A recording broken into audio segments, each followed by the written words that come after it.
What's going on, everyone? Today we're out here at beautiful Folsom Lake. This is my best winter crawl spot. Start to get snow packed up in the some of the more picturesque places that I go, but this place has great rocks and we just don't crawl here much during the summer because the water gets so high. Right now the water's way down. They've let most of the water out of the reservoir, so it exposes all of the rocks for us to use. There's someone doing a photo shoot over on those rocks over there. Scantily clad. It's only like 50 degrees out though. Interesting. Anyway, today we're out here with the TRX4 axled VS4-10 build. I've done a number of videos on this one lately, and after I made the last round of changes, which was underdrive and overdrive gears and adding some to the front end, I'm out here to test it. I think that this is going to be basically the final version of this truck as far as how I own it. I wanted to bring it out here, get some good running video of it, really test it out, make sure that it is exactly what I think it is, and just be happy with the build at that point. The location I'm at is actually just southeast of the 5% boat ramp out here at Folsom Lake. So if you're ever looking to crawl out here, you go to the 5% boat ramp parking lot, then you walk along the shore, and you just keep kind of going around, following the shore, and you'll run into this fantastic rock. There's just, I don't know, there's probably a couple miles worth of really good rock out here. But to do a little overview of the TRX4 VS4-10 as we see it here, TRX4 Sport axles is how they started. They've got solid machine lockers in them, chromoly front and rear axle shafts with the machined upper gears, stock lower sintered portal gears. The transmission in it is a Vanquish 3-gear transmission with a Hurtz dig unit. A dig unit is a rear axle disconnect. It helps in turning and climbing, super beneficial. I'll show a little bit of what it does in the video, I'm sure. It's got incision drive lines and incision shocks. The steering servo now is a BLS 157 servo, and I took that out of the dig servo position and put it up there, and then I just put a standard RTR style servo in the dig because that's all a dig really needs. The tires are Proline Hyrax in the G8 compound, and the foams are Crawler Innovation foams. I've got Method 105 wheels on it that are custom gold anodized. I've got a UC Fab front bumper with a Vanquish 2-inch rigid light bar on there. Currently I'm running this on a 4-cell battery from Genzace, but I also have my 3-cell lithium high volt batteries with me as well, and up to a 4300 lithium high volt from Genzace fits in there in between that Proline Power Wagon body. The chassis is the VS4-10 chassis kit. The links are SCX-10-2 links all the way around, except the drag link and panhard, which are the specific links that I made for the VS4-10 chassis to TRX4 axles. And then the tie rod on the front axle is a specific incision TRX4 tie rod. I of course did some custom tube work on the back, which I really like the style of. It's got a Mamba X ESC in it. I'm controlling it with my Futaba 4PM, and that pretty much runs through the details on this thing. Overall, I'm really happy with how it sits and how I think that it's going to run. Hopefully the running video proves that to be so.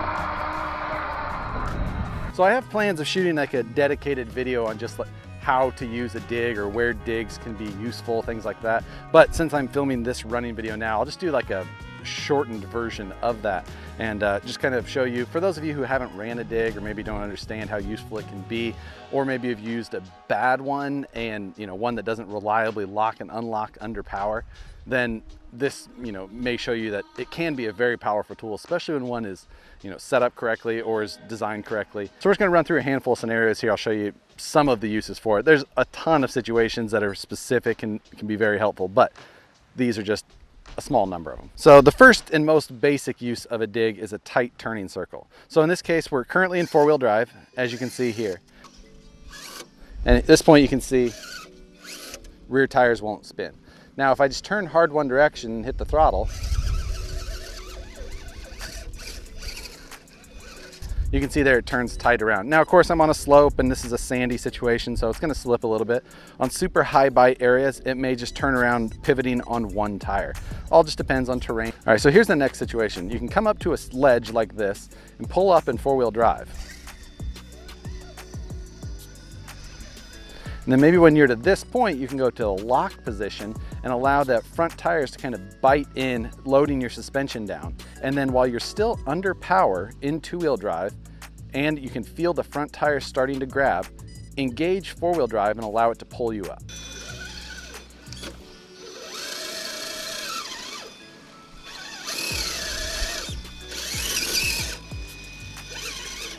Now on that specific climb, doing it in four-wheel drive normally probably would have worked just fine with this truck.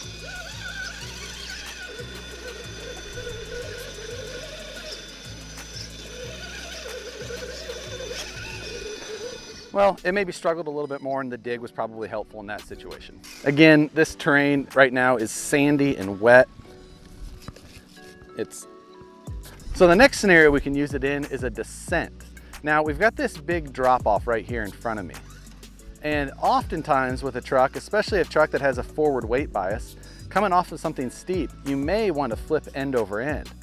So a nice little trick is you can come in here, lock the rear end, and then drag it down while you power with the front. This allows you to kind of use the throttle more, but stay in control of the vehicle. Rear tires are locked. As you can see, that was right on the balance point. I was able to use a little bit of throttle with the front, but as soon as the rear came down and those tires were locked, it helped stop me.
So we killed our first battery. That's a 1395C R-line from Tattoo or Gen's Ace, all kind of under one umbrella.